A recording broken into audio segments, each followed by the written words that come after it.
Assalamualaikum warahmatullahi wabarakatuh.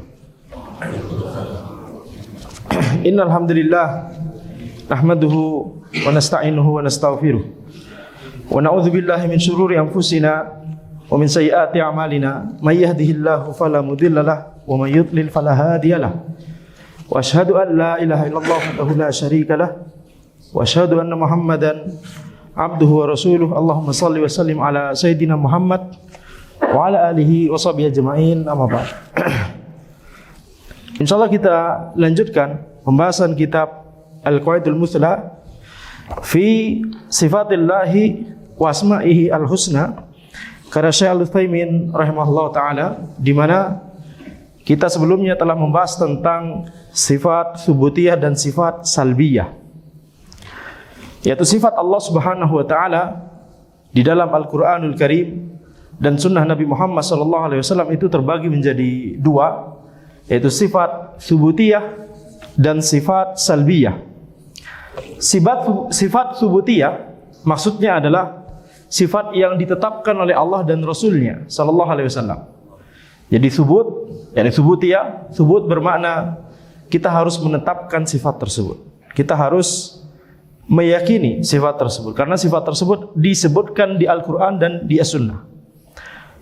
Misalkan ya, sifat rahmah, Allah Subhanahu wa taala berfirman Bismillahirrahmanirrahim. Di dalam ayat tersebut terdapat 3 nama Allah Subhanahu wa taala. 2 di antaranya adalah Ar-Rahman, Ar-Rahim, yang terkandung di dalamnya sifat rahmah. Kemudian juga contohnya misalkan Al-Alim memiliki sifat ilmu, Al-Hakim memiliki sifat hikmah. Maka ini semua ditetapkan di Al-Quran dan As-Sunnah, dan kita harus meyakininya, harus menetapkannya. Tidak boleh bagi seseorang untuk mengingkari sifat-sifat yang ditetapkan oleh Allah Subhanahu wa taala dan Rasulnya sallallahu alaihi wasallam di hadis beliau. Dan juga tidak boleh bagi seseorang untuk mentakwil atau menyerupakan, mentamsil atau mentasbih. Ya, ini istilah-istilah ini insyaallah dijelaskan oleh penulis nanti di babnya insyaallah. Tetapi sekarang kita harus meyakini terlebih dahulu bahwa ada sifat yang harus kita tetapkan untuk Allah Subhanahu wa taala. Itu yang kita sebut dengan sifat subutiyah. Kemudian jenis kedua adalah sifat salbiyah. Sifat salbiyah itu adalah sifat yang harus kita nafikan dari Allah Subhanahu wa taala. Sifat yang harus kita nafikan, harus kita ingkari. Wajib. Kenapa? Karena itu diingkari oleh Allah Subhanahu wa taala di Al-Qur'an atau diingkari oleh Nabi Muhammad SAW di hadis. Ya, seperti inilah yang akan kita bahas ya, karena di pertemuan sebelumnya yakni kita membahas tentang sifat subutiyah dan sekarang kita akan membahas sifat salbiyah. Penulis berkata, wa sifatu salbiyah manafaha Allah Subhanahu an nafsihi fi kitabihi aw ala lisani rasulih sallallahu alaihi wasallam wa kulluha sifatu naqsin fi haqqihi. Sifat salbiyah itu adalah sifat yang Allah nafikan dari dirinya sendiri di dalam Al-Qur'an atau dinafikan oleh lisan Rasulullah sallallahu alaihi wasallam di hadis, dan semuanya adalah sifat yang merupakan kekurangan untuk Allah Subhanahu wa taala. Jadi sifat salbiyah itu adalah sifat yang kalau kita tetapkan untuk Allah, ini sifat yang merupakan kekurangan untuk Allah. Tidak mungkin Allah memiliki sifat tersebut. Kal maut, seperti misalkan maut, kematian. Tidak mungkin Allah Subhanahu wa taala disifati dengan al-maut. Kemudian juga an-naum, tidur, ya. La sinatu wala naum, tidak ngantuk dan juga tidak tidur. Maka ini adalah sifat yang dinafikan oleh Allah sendiri di Al-Qur'anul Karim di ayat kursi. Wal jahal, ya, kejahilan, tidak mungkin Allah disifati dengan sifat tersebut. Wan nisyan, lupa. Wal ajaz, lemah.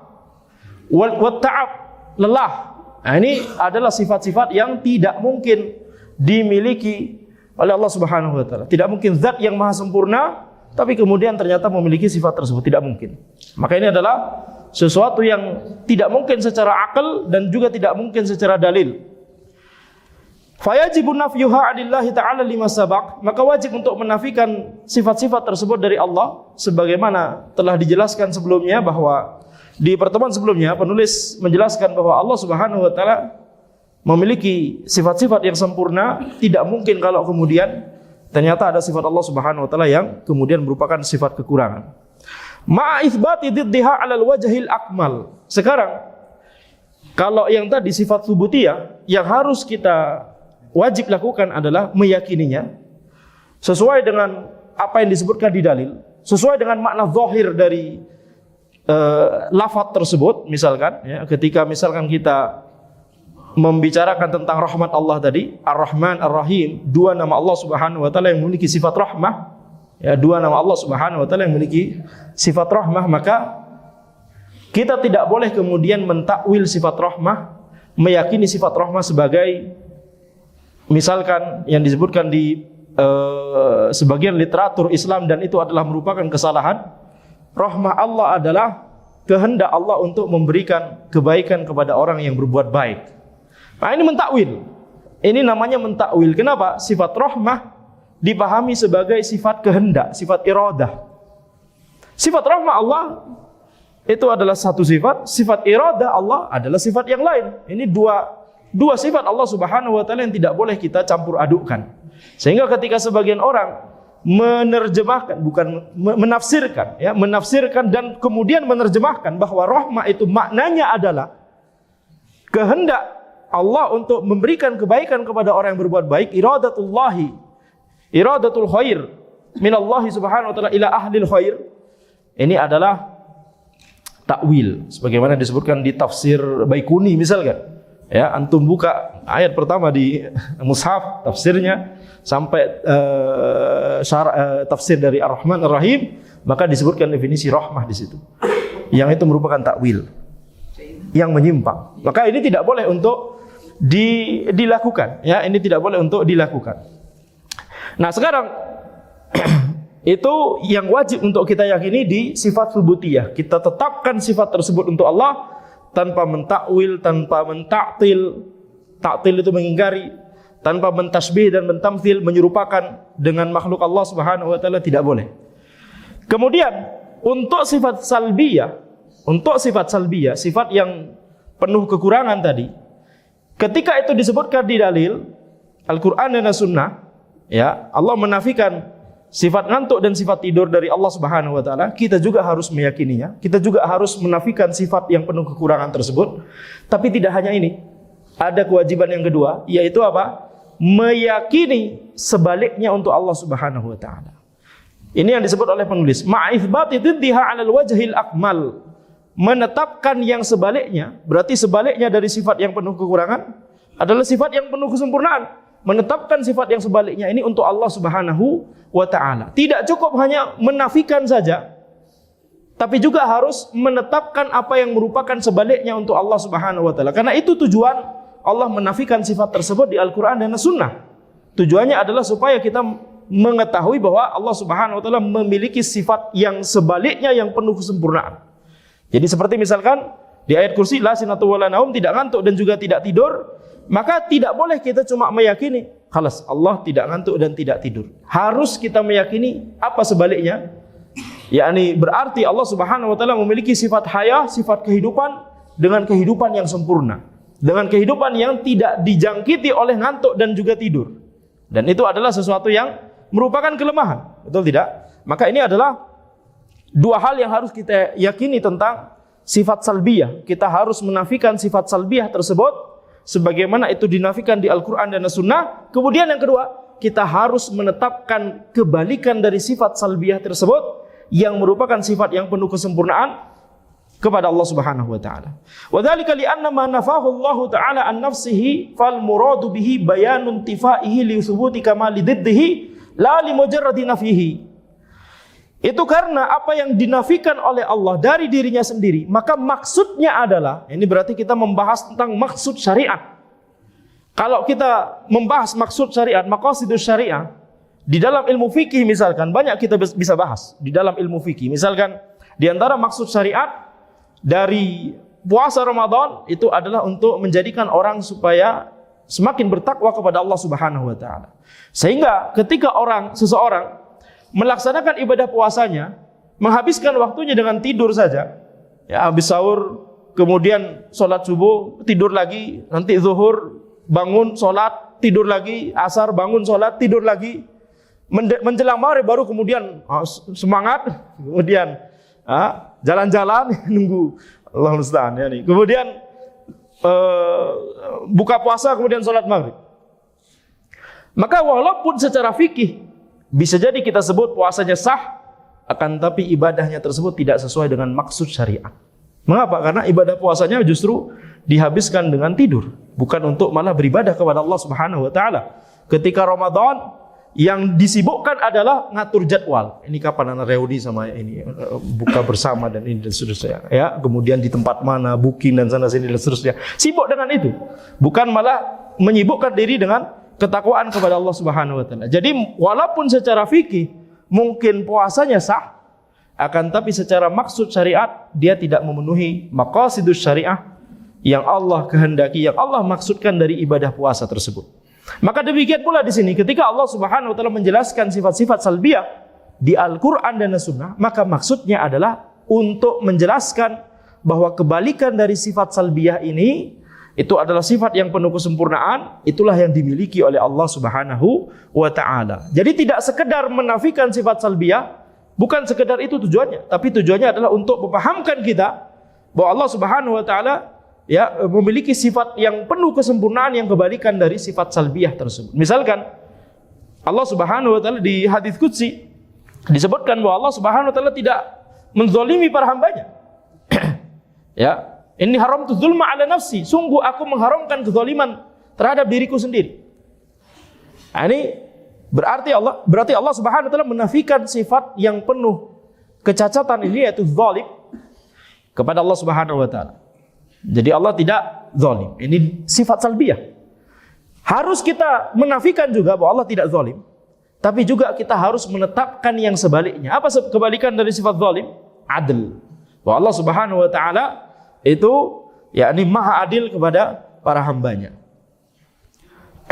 Li'anna an-nafya laisa bikamalin illa ayatadammana ma yadullu 'alal kamal. Karena menafikan, sekedar menafikan itu tidak menunjukkan kepada kesempurnaan, kecuali kalau ya kita meyakini sebaliknya. Jadi sekedar menafikan kezaliman, maka ini belum berarti bahwa zat yang kita sifati tersebut maha sempurna.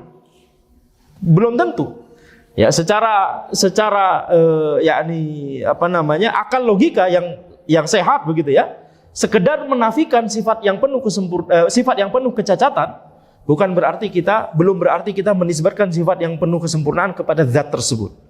Makanya oleh karena itu kita harus lengkapi dengan dua hal ini, menafikan sifat yang cacat dan menetapkan sifat sempurna yang merupakan kebalikannya. Wa dzalika li anna an-nafya adam.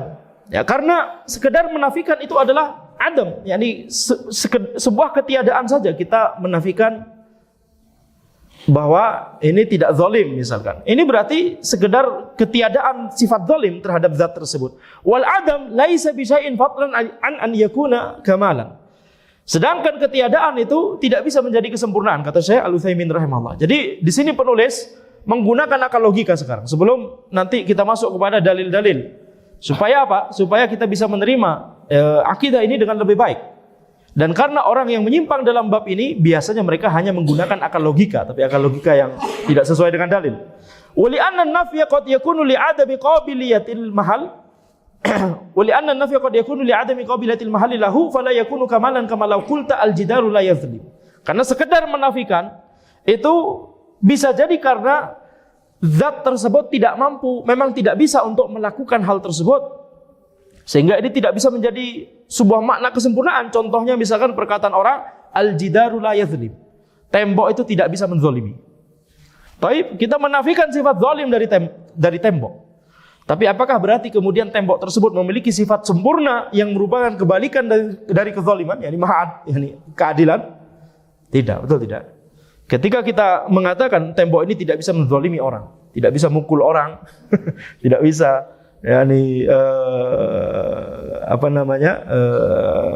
mengkhianati orang, tidak bisa bermuamalah buruk kepada orang, ya, maka ini menafikan sifat salbiyah dari tembok, Tapi itu bukan kesempurnaan, karena memang tembok tersebut memang tidak bisa melakukan apa-apa. Ya, tidak bisa melakukan perbuatan apapun, makanya tidak bisa melakukan perbuatan zalim. Wa qad yakunu lil ajzi 'anil qiyam bihi fa yakunu naqsan.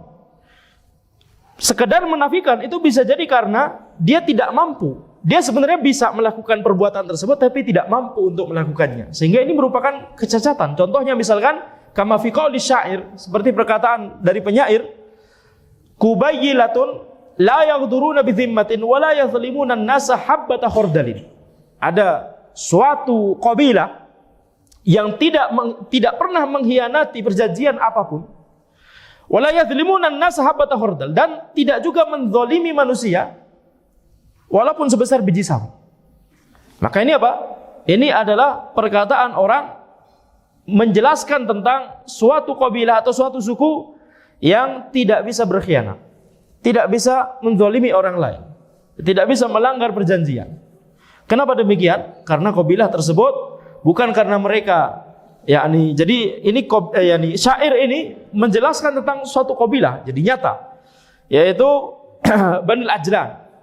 Nah, kabilah ini tidak bisa melanggar perjanjian, tidak bisa yakni menzalimi orang, bukan karena kabilahnya adil, akan tapi karena kabilahnya itu yakni tidak mampu untuk menandingi kabilah yang lain. Tidak mampu, yakni lemah sekali. Sehingga kabilah yang lebih lemah daripada kabilah yang lain jelas tidak bisa menzalimi kabilah yang lebih kuat karena memang lebih lemah. Wa qaulul akhar lakinna qaumi wa in kanu dzawi hasabin laisu minasyarri fi syai'in wa inhana. Akan tapi kaumku walaupun mereka itu memiliki kekuatan, ya, memiliki jumlah orang dan kekuatan, laisu minasyarri fi syai'in wa inhana. Mereka tidak memiliki keburukan sama sekali, yakni tidak bisa memberikan keburukan kepada orang lain sama sekali. Karena saking lemahnya sehingga tidak bisa memberikan keburukan kepada orang, bukan karena mereka memberikan kebaikan, akan tapi karena mereka tidak bisa melawan kabilah yang lain. Apakah ini merupakan ketika kita menafikan keburukan atau kezaliman dari kabilah tersebut, apakah ini menunjukkan bahwa kabilah tersebut berarti adalah kabilah yang adil, kabilah yang baik? Dan belum tentu, betul tidak? Secara akal logika belum tentu. Dan ini berdasarkan akal logikanya atau bahasa Arab memang demikian. Menafikan, sekedar menafikan belum tentu menetapkan sifat yang baik yang merupakan lawan dari sifat yang dinafikan tadi. Misalu dzalik qauluhu ta'ala, sekarang kita masuk pada dalil-dalil. Contohnya misalkan firman Allah Subhanahu wa taala, "Wa tawakkal 'alal hayyil ladzi la yamut." Bertawakkallah kalian kepada Zat Al-Hayy, yang memiliki nama Al-Hayy, Zat yang Maha Hidup, Zat yang memiliki kehidupan yang sempurna, alladzi la yamut, yang tidak mati. Nah, berarti ini menafikan kematian. Fanafyul mauti anhu yatadammanu kamal hayatihi. Sehingga menafikan kematian dari Allah itu mencakup kesempurnaan dari kehidupan Allah Subhanahu wa taala. Jadi di ayat ini digabung satu sifat subutiyah dan satu sifat salbiyah. Wa tawakkal 'alal hayyil ladzi la yamut. Bertawakkallah kepada Al-Hayy, Zat yang Maha Hidup, berarti ini sifat subutiyah. Alladzi la yamut, yang tidak mati, ini sifat salbiyah. Mithalun akhar qauluhu ta'ala wa la yadhlimu rabbuka ahada. Contoh lainnya adalah firman Allah Subhanahu wa taala, Rabbmu tidak menzalimi satu orang pun.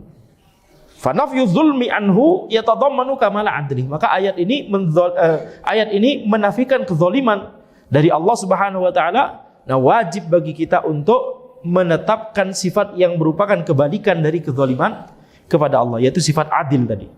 Walaupun di ayat ini yakni tidak langsung disebutkan bergandengan begitu ya bahwa Allah itu Maha Adil, akan tapi kita pahami dari dalil yang lain bahwa Allah Subhanahu wa taala memiliki yakni sifat yang Maha Adil, yang itu lawan dari sifat zulm, yaitu kezaliman.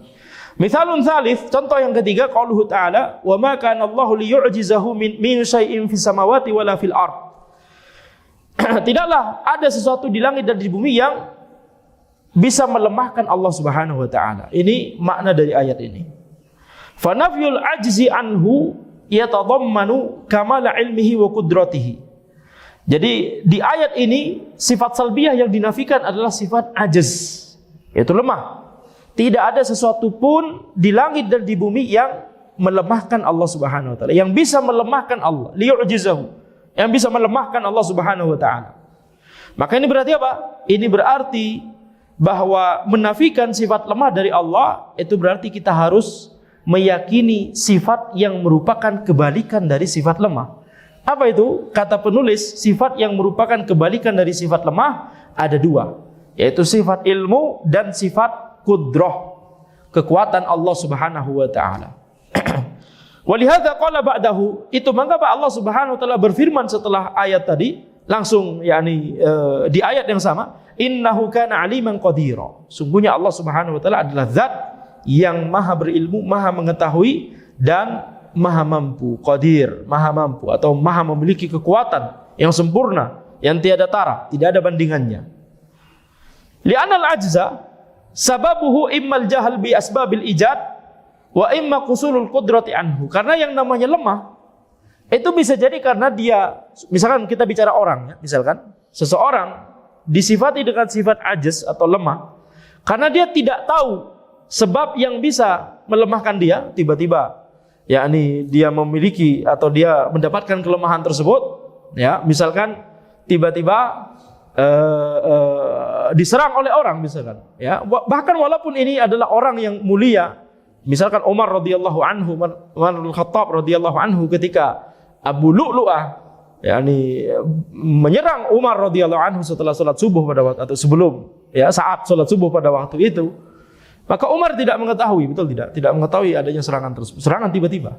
Maka ini tentunya yakni Umar radhiyallahu anhu, beliau adalah beliau, akan tapi beliau adalah manusia yakni yang memiliki juga yakni kelemahan, yaitu tidak mengetahui adanya potensi serangan dari belakang beliau. Ini makhluk. Jadi sifat lemah itu bisa jadi karena tidak mengetahui sebab atau potensi yang bisa menimbulkan kemadharatan tadi. Nah, ini dinafikan dari Allah Subhanahu wa taala. Sifat lemah itu dinafikan dari Allah Subhanahu wa taala. Berarti apa? Sebaliknya adalah bahwa Allah Maha mengetahui. Allah Maha mengetahui. Kemudian sifat lemah itu juga bisa disebabkan karena ketidakmampuan. Ya, ini misalkan mengetahui bahwa ada orang yang mau menyerang, tapi karena tidak bisa menangkis, tidak bisa melawan, akhirnya kena juga begitu ya, qadarullah. Maka ini berarti ketidakmampuan.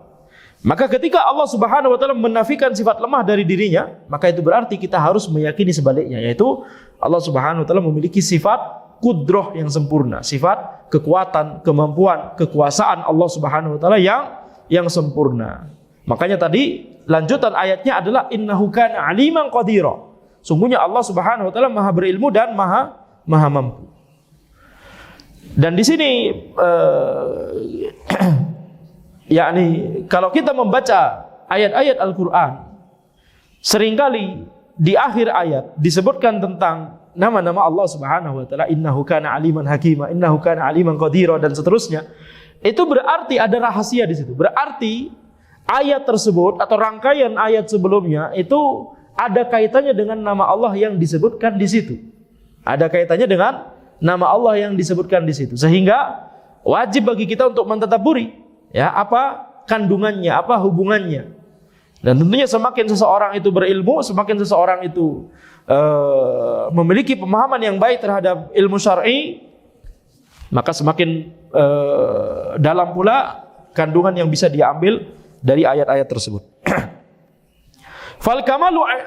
Falikamali ilmillahi ta'ala wa qudratihi lam yakun liyu'jizahu syai'un fis samawati wala fil ard. Karena kesempurnaan ilmu Allah, kesempurnaan kudrah Allah, makanya tidak mungkin ada satupun di langit dan di bumi yang bisa melemahkan Allah Subhanahu wa ta'ala. Jadi tidak boleh kita berhenti cuma Allah tidak lemah, tidak ada sesuatu apapun di langit dan di bumi yang melemahkan Allah. Tidak boleh cuma berhenti di sini. Ini kurang lengkap. Kita harus lengkapi dengan kita meyakini yang sebaliknya untuk Allah, yaitu kebalikan dari sifat lemah adalah maha berilmu, maha mengetahui dan maha mampu atau maha kuat. Wa bihadzal mithal alimna anna sifat salbiyah qad tadhammanu akthar min kamal. Dari contoh ini kita mengetahui bahwa sifat salbiyah itu kebalikannya bisa lebih dari satu, ya, bisa dua atau lebih kesempurnaan. Jadi contoh di sini sifat ajaz yang itu merupakan sifat lemah, penuh kekurangan. Kebalikan dari sifat ajaz adalah sifat ilmu dan sifat qudrah. Ya, ini yang bisa kita dapatkan dari contoh ini. Ya, ini faedah penting. Jadi semakin kita bisa mencari berbagai makna kesempurnaan yang merupakan kebalikan dari sifat salbiyah dari Allah, sifat salbiyah yang dinafikan oleh Allah di Al-Quran dan di As-Sunnah, maka itu semakin baik. Berarti semakin kita yakni bisa mentadabburi dari ayat atau hadis tersebut. Sekarang kita masuk pada kaidah berikutnya, kaidah yang keempat tentang sifat Allah Subhanahu wa taala, as-sifatus subutiyah sifatu madhin wa kamal. Sifat subutiyah itu adalah sifat yang penuh pujian dan penuh kesempurnaan. Sifat yang terpuji dan sifat yang sempurna. Ini kaidah yang keempat. Jadi kalau sebelumnya kita bahas bahwa sifat Allah ada dua, subutiyah dan salbiyah. Kaidah yang keempat, kita balik lagi ke sifat subutiyah. Sifat subutiyah itu adalah sifat yang terpuji, sifat yang sempurna. Fa kullama kathurat wa tanawwa'at dalalatuha zahara min kamalil mausufi biha ma huwa aktsar. Semakin suatu zat, ya, semakin memiliki sifat-sifat yang subutiyah yang banyak, maka ini semakin menunjukkan kemuliaan dari zat tersebut. Ini berlaku juga bagi makhluk. Misalkan Rasulullah SAW, Nabi Muhammad SAW memiliki beberapa nama, Muhammad, Ahmad, Nabiul Marhamah, ya. Maka beberapa nama Nabi Muhammad SAW itu menunjukkan, yakni kemuliaan beliau. Al-Quranul Karim memiliki beberapa nama, banyak. Ya, Al-Quranul Karim, Al-Quran, Al-Furqan. Ya, maka ini adalah yakni menunjukkan kemuliaan dari Al-Quranul Karim. Maka demikian pula ketika Allah Subhanahu wa taala memiliki banyak sifat yang sempurna dan juga banyak nama Allah yang Al-Husna, maka ini menunjukkan kemuliaan dan keagungan dan kesempurnaan Allah Subhanahu wa taala. Wa lihadza kanat sifatu subutiyah allati akhbara Allah biha an nafsihi aktsar bikatsir min as-sifati salbiyah kama huwa ma'lum. Itu mengapa sifat subutiyah yang Allah kabarkan tentang dirinya sendiri itu lebih banyak, jauh lebih banyak daripada sifat salbiyah. Jadi kalau kita buka Al-Quran dan As-Sunnah, kita data begitu ya, kita tulis semua sifat subutiyah dan sifat salbiyah yang disebutkan di Al-Quran dan di As-Sunnah. Sifat subutiyah itu jauh lebih banyak daripada sifat salbiyah. Amma sifatu salbiyah falam tuzkar ghaliban illa fil ahwali taliyah. Adapun sifat salbiyah maka itu tidak disebutkan di Al-Quran dan As-Sunnah kecuali dalam beberapa kondisi. Ini kondisi-kondisi disebutkannya sifat salbiyah. Al-ula, yang pertama, bayanu umumi kamalihi, untuk menjelaskan bahwa Allah adalah zat yang maha sempurna. Jadi disebutkan sifat salbiyah untuk menunjukkan bahwa Allah memiliki sifat yang sempurna. Ya, contohnya misalkan kama fi qoulihi ta'ala, sebagaimana firman Allah Subhanahu wa taala, laisa kamitslihi syai'. Tidak ada yang semisal dengan Allah Subhanahu wa taala.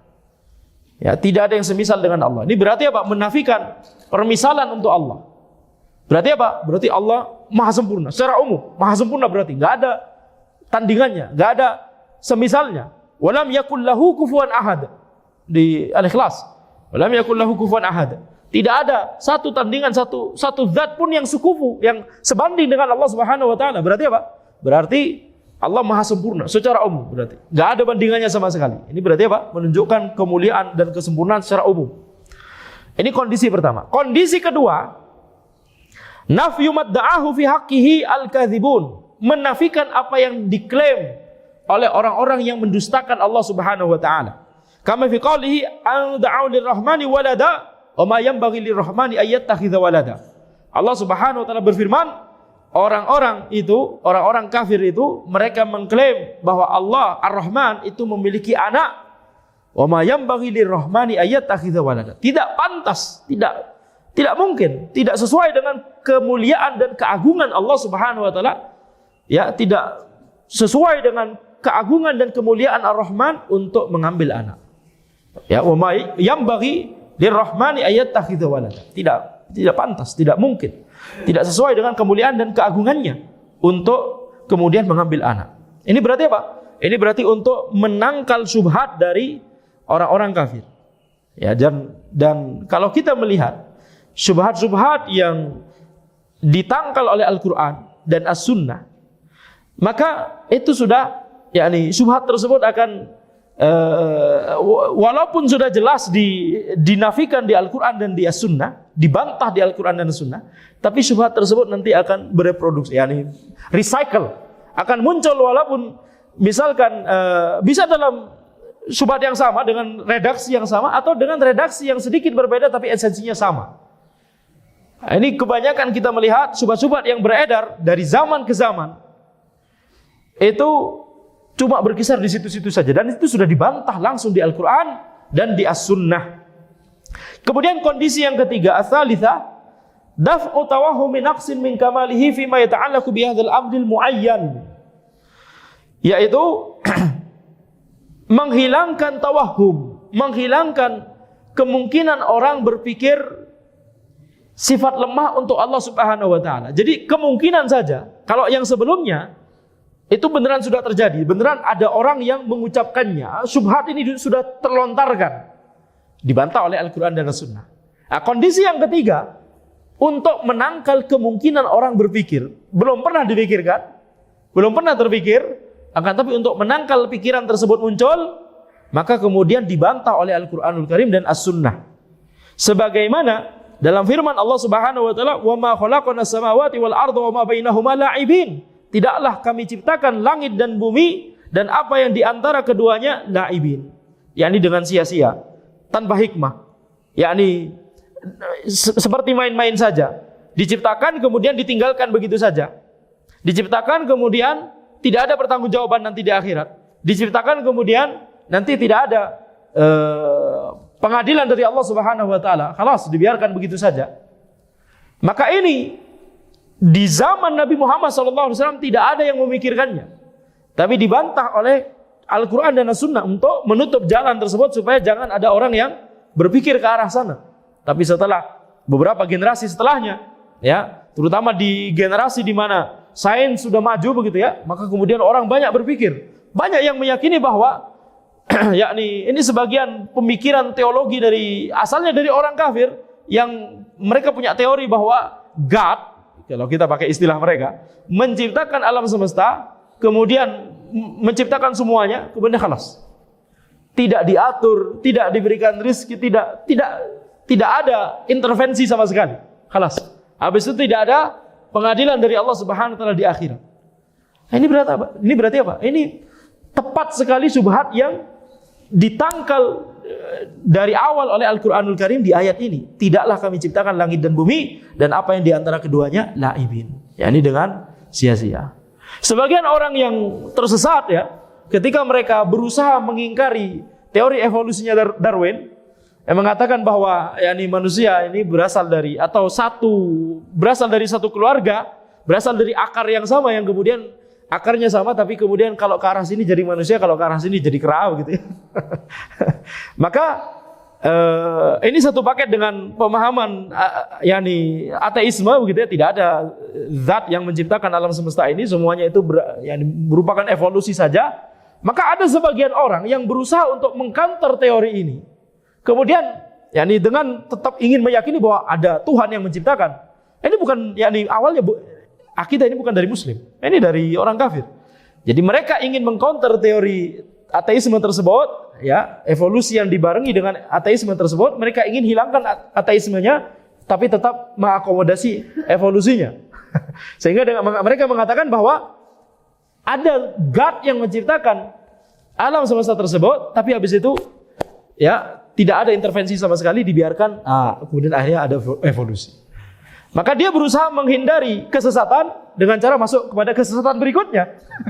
Ya. Keluar dari kandang harimau masuk ke kandang. Apakah buaya ada kandangnya? Itu pertanyaan anak. Tapi gak usah dijawab ya. Ada ya? Ada, betul tidak? Ada. Atau cuma di telaga atau di kolam saja. Ada mungkin ya, taib. Jadi itu makna dari kondisi yang ketiga ini, yakni daf'u tawahhumin naqs, Ya, ketika orang misalkan kemungkinan kepikiran untuk syubhat tertentu itu sudah dibantah duluan oleh Al-Quran dan As-Sunnah. Dan beneran ternyata ada orang yang berpikir demikian. Ya, ternyata ada orang yang berpikir demikian. Ini asalnya dari akidah dari orang kafir. Wa qauluhu, ya, satu ayat lagi. Wa laqad khalaqnas samawati wal arda wa ma bainahuma fi sittati ayyamin wa ma massana min lughub. Sungguh telah kami ciptakan langit dan bumi dan apa yang ada di antara keduanya dalam waktu 6 hari dan kami tidak letih sama sekali. Tidak terkena keletihan ataupun kelelahan sama sekali. Ini berarti apa? Sifat salbiyah. yakni Allah menafikan sifat lughub, yaitu letih atau lelah. Ya, maka dinafikan dalam rangka apa? Dalam rangka untuk menafikan kemungkinan ada orang yang berpikir demikian. Dan beneran ada orang yang berpikir demikian. Lagi-lagi ini adalah dari orang kafir. Maka banyak akidah dari yang ada di tengah-tengah kaum muslimin itu asalnya dari orang kafir. Sebagaimana contoh yang beberapa kali sudah Anda sebutkan, mungkin bukan di majelis ini. Contohnya adalah akidah bahwa Al-Quran adalah makhluk. Al-Quran adalah kalam Allah. Itu akidah yang benar. Adapun akidah Al-Quran adalah makhluk, maka ini ya akidahnya Mu'tazilah berasal diviralkan di tengah kaum muslimin oleh Al-Jahm bin Safwan. Al-Jahm bin Safwan itu mengklaim muslim begitu ya, tapi punya akidah yang sesat ini. Al-Quran adalah makhluk katanya. Nah, Al-Jahm bin Safwan belajar dari mana? Kan tidak mungkin dia tiba-tiba suatu hari bangun pagi-pagi kemudian punya akidah tersebut ya. Al-Jahm bin Safwan punya guru namanya Al-Ja'ad bin Dirham. Dia belajar akidah dari situ. Akidah ini dari situ. Al-Ja'ad bin Dirham belajar ini dari Aban bin Sam'an. Aban bin Sam'an belajar akidah ini dari Talut. Bukan Talut dan Jalut, bukan. Beda lagi. Belajar akidah ini dari Talut. Talut belajar akidah ini dari pamannya, yaitu Lubaid bin Al-A'sam. Lubaid bin Al-A'sam itu siapa? Lubaid bin Al-A'sam itu adalah seorang Yahudi yang menyihir Nabi Muhammad SAW. Jadi ini asalnya dari akidah di Yahudi, dari bid'ah di Yahudi. Yang kita tahu, kitab yang Allah turunkan kepada Bani Israel adalah Taurat, betul tidak? Taurat yang asli, Taurat yang murni adalah kalam Allah, firman Allah Subhanahu wa taala. Tapi kemudian dipalsukan, habis itu muncul berkembang pemahaman yang menyimpang di tengah-tengah orang Yahudi. Ini bid'ah di kalangan mereka berarti, yang meyakini bahwa Taurat adalah makhluk. Nah, ketika ini kemudian diekspor ke kaum muslimin, itu bid'ahnya kemudian diadaptasikan, diubah. Kalau di situ Taurat, ini berarti apa? Al-Quran. Ya, ini berarti apa? Dari akidah Yahudiyah. Ini sanad tadi, sanad kesesatan tadi. Sanad kesesatan tadi. Al-Jahm bin Safwan an Al-Ja'ad bin Dirham an Aban bin Sam'an an Talut an Lubaid bin Al-A'sam. Sanad apa yang lebih sesat daripada ini? Baik, na'udzubillah min dzalik. Nah, ini berasal dari orang kafir. Demikian pula akidah yang aneh juga, yaitu bumi itu datar, betul tidak? Itu tidak sesuai dengan ijma' yang ada di kalangan dari sejak zaman Ibnu Taimiyah. Orang kaum muslimin sudah jauh lebih advance daripada orang kafir. Kaum muslimin sudah tahu bahwa bumi itu bulat. Dan tidak ada pertentangan dengan Al-Quran dan As-Sunnah. Ya, tidak ada pertentangan dengan Al-Quran dan As-Sunnah. Itu akidah yang banyak disebutkan di ulama, di kitab-kitab para ulama. Jadi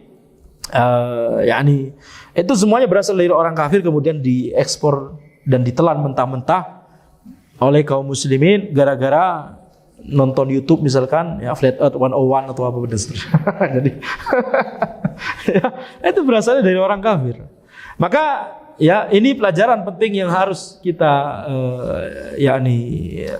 pahami, yaitu Allah Subhanahu wa taala memiliki sifat subutiyah. Dan ini adalah sifat yang sempurna, wajib kita yakini untuk Allah.